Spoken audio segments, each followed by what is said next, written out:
When I was younger, I never thought my life would turn out the way it has. My home life was like any other young person's. I grew up in a town called Luton. Every morning consisted of me always running late and my mum shouting up the stairs for me to wake up. But when I finally came down, she was always there with a big smile on my breakfast. Mum would always kiss me goodbye as I was running out the door. At school, I wasn't an A-star student, but I always tried my best. Until one day, all of that changed. Whilst at school, my life got turned upside down. I received some bad news. Mum had been in an accident and she didn't make it. I didn't think that I would be organising my mum's funeral at the age of 15. The day of the funeral felt like a dream. All I remember is feeling sad and upset. I was confused. What would happen to me now that Mum was not here? I was assigned a social worker who helped me pack my entire life into a suitcase. I went to live with foster parents. They were nice, but they couldn't fill the void left by my mum.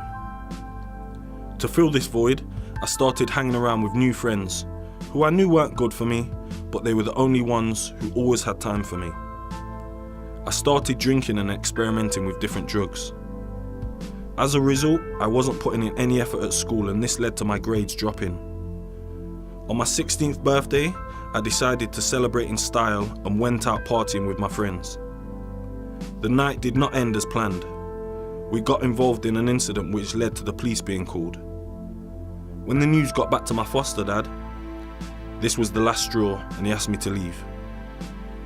I once again was scared and unsure about what was going to happen to me.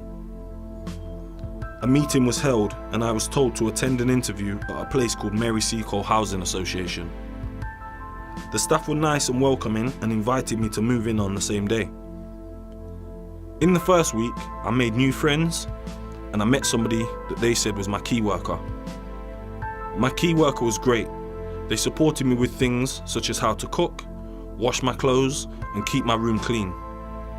I also attended regular job training at the in-house training unit, which helped me gain the skills needed to find a job. I managed to move through all 3 stages of the hostel and was recommended my own flat by the resettlement team at Mary Seacole. I was given my flat. I moved in all excited. I feel like I'm finally settled now and I now have somewhere to call home.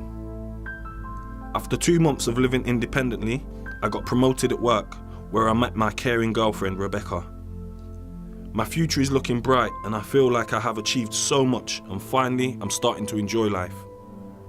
All of this wouldn't have been possible without the support from Mary Seacole Housing Association. Thank you to everyone who has helped me on my journey.